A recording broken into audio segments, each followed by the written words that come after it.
किसी का नींद उड़ा तो किसी का चैन उड़ा, बेचैन होके बैठा है। सक्सेस तो वो है जो प्लान बना के बैठा है।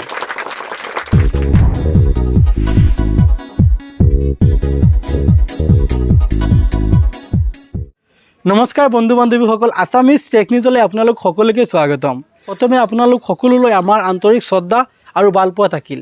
आपनालोके आमार प्रथम भिडिओत इमान सापोर्ट करार कारणे इतनी खुशी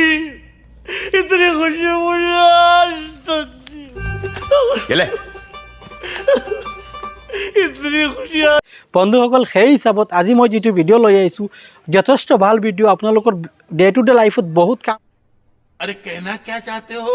बस आपनालोকৰ যদি 18 বছৰ ওপৰত আপোনাৰ এজ তেনেহলে আপুনি ভিডিওটোত ইউজ কৰিব বা দেখিব। ভিডিওটো হৈছে এজন গাৰ্জেনৰ কাৰণে। যদি আপুনি গাৰ্জেন বা আপুনি 18 বছৰ প্লাস ধৰি লওক আপুনি বাহিৰত থাকে, মুম্বাই, দিল্লী, কলকাতা বা ইণ্ডিয়াৰ বাহিৰত বেলেগ জায়গাত যদি আপুনি থাকে, ধৰি লওক আপোনাৰ ঘৰত এটা মোবাইল দি থৈছে, সেই মোবাইলটোত ল'ৰা ছোৱালী আছে, আপোনাৰ ভণ্টি ভাইটি আছে, বহুত মানুহ আছে, কিবা মিস ইউজ কৰি আছে নেকি? যদি আপুনি ইচ্ছা কৰে মাত্ৰ 1 মিনিটৰ ভিতৰত আপুনি তাত বহি দেখিব পাৰিব যে আপোনাৰ ঘৰৰ মোবাইলটো কোনে চলাই আছে বা কাৰ লগত কথা পাতি আছে, একেবাৰে ফ্ৰী, বিনামূলীয়া। আৰু আমাৰ ইয়াত আপোনাক মই দেখুৱাই দিছোঁ যে আপোনালোকে মিস ইউজ বিলকুল নকৰিব, কাৰণ মিস ইউজ কৰিলে কিবা যদি আপোনাৰ ওপৰত কমপ্লেইন হয় আপোনাক পুলিচে ধৰিব। ধৰি লওক আমি এতিয়া আপোনাক স্ক্ৰীন ৰেকৰ্ড কৰি মই দেখাই দি আছোঁ। আমাৰ ল'ৰা ছোৱালী আছে, মোৰ ঘৰত এটা মোবাইল দি থৈছোঁ। আমি চাওঁ যে মোৰ ল'ৰা ছোৱালীয়ে কাৰ লগত কথা পাতিছে, কিমান টাইম পাতিছে, কিমান টাইম নেট ইউজ কৰি আছে। এজ এ গাৰ্জেন মোৰ এইটো দায়িত্ব। সেম হিচাপত মই আপোনালোক ফ্ৰী ন কষ্ট আপোনালোক দেখুৱাই দিম যে কেনেকৈ আপুনিও এইটো কাম কৰিব পাৰে।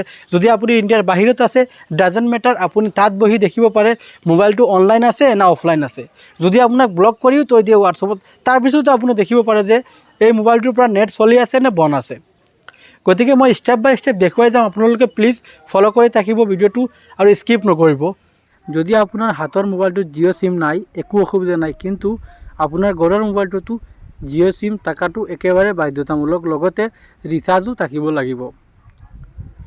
যদি ৰিচাৰ্জ নাথাকে আপুনি অনলাইনত আহিব নোৱাৰিব।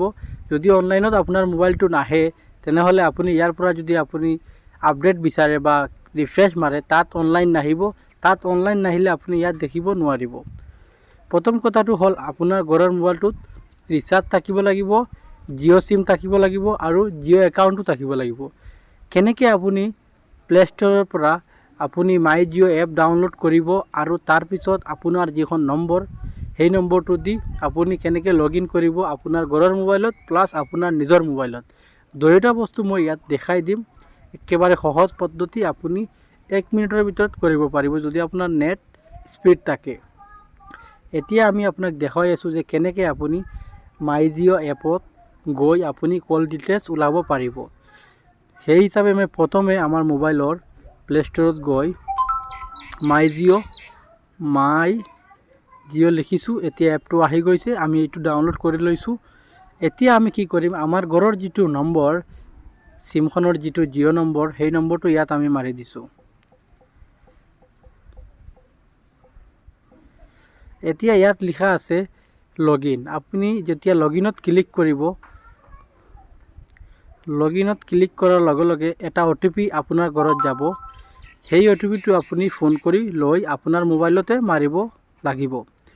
যদি আপুনি ঘৰত আছে তো কোনো কথা নাই, ডাইৰেক্ট আপুনি লৈ মাৰিব পাৰিব। OTP দিয়াৰ পিছত আপোনাক ইয়াত এলাউ কৰিবলৈ দিব। আপুনি কিছুমান টাৰ্ম এণ্ড কণ্ডিশ্যন থাকিব পাৰে, আপুনি সবকেইটা এলাউ কৰি দিব, প্ৰচিড মাৰিব। মাৰাৰ পিছত আপুনি আপোনাৰ সন্মুখত এনেকৈ এটা পেজ আহিব, আপুনি এটা ৰিফ্ৰেছ মাৰি দিব। ৰিফ্ৰেছ মাৰাৰ পিছত আপোনাৰ সন্মুখত যিটো প্লান চলি আছে সেই সিমটোত বা যিটো পেক ভৰা আছে সেই পেকটোৰ সমস্তখিনি ইনফৰমেশ্যন আপোনাৰ সন্মুখত শ্ব' হ'ব। আপুনি এটা কাম কৰিব, অলপ তলফালে গ'লে আপুনি দেখিব আপোনাৰ কিমানখিনি ডেটা বৰ্তমানে আপোনাৰ ঘৰৰ মোবাইলটোত অলৰেডি ইউজ কৰা হৈছে আৰু কিমানখিনি ডেটা এতিয়ালৈকে আপোনাৰ ঘৰৰ মোবাইলত বাকী আছে। আৰু আপুনি এইটো চাইটত দেখিব পাৰিব যে ইয়াত আপোনাৰ ঘৰৰ সিমখনৰ ৰিচাৰ্জ পেক কেতিয়া শেষ হ'ব। সব বন্ধুসকল, সমস্তখিনি ডিটেইলছ আপুনি একেবাৰে সহজতে পাই যাব। এতিয়া আপোনাক আমি কেনেকৈ আপোনাৰ ঘৰৰ মোবাইল নম্বৰটো আৰু নেট কিমান সময় চলালে, কোনটো সময়ত চলালে, কেতিয়া কল কৰিছিলে, কেতিয়া কিমান সময়ত কথা পাতিছে সমস্তখিনি মই দেখাই আছোঁ। অলপ স্ক্ৰল ডাউন কৰিলে ইয়াত আপুনি পাব ইউজ ডিটেইলছ। ইউজ ডিটেইলছত আপুনি যেতিয়া ক্লিক কৰিব ইয়াত আপোনাক প্ৰচিড আৰু এলাও মাগিব, আপুনি এইবিলাক দি দিব। তাৰপিছত আপুনি ইয়াত দেখা পাব যে ইয়াত ওপৰত ডেটা কল আৰু SMS লিখা আছে। আপুনি ডেটাত প্ৰথমে আপুনি ডেটাত আহিব, আহি দেখিব ইয়াত কিমান সময়ত কিমান ডেটা ইউজ কৰা হৈছে। ৰাতিপুৱা 10:24 ডেটা ইউজ কৰা হৈছে 175 MB, তাৰমানে অফলাইন হৈছে। আৰু তাৰপিছত 6 বাজিতো চলাইছে, 4 বাজিতো চলাইছে, 12 বাজিতো চলাইছে, সমস্তখিনি ডাটা ইয়াত আপোনাক শ্ব' কৰিব। এতিয়া আপোনাৰ নেট চোৱা শেষ, আপুনি এইটো চাব কি কল। এতিয়া কলত মাৰি দিব। কলত মাৰাৰ লগে লগে আপুনি দেখিব আপোনাৰ ঘৰৰ চিমখন দি ক'ত কল কৰা হৈছে আৰু ক'ৰ পৰা কল আহিছে। 3-4 দিনত আপডেট দেখুৱাই দিয়ে। মই আপোনাক বেছি দেখাব নোৱাৰোঁ।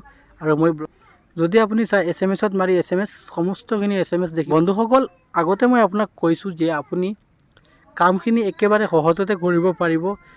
ডাইৰেক্ট ক'লে আপুনি ঘৰত যিটো চিম ইউজ কৰি আছে সেই চিমটোৰ নম্বৰ দি ইয়াত জিঅ' এপত লগ ইন কৰিলে আপুনি সমস্তখিনি ডাটা ইয়াত জিঅ' এপত দেখিব পাৰিব।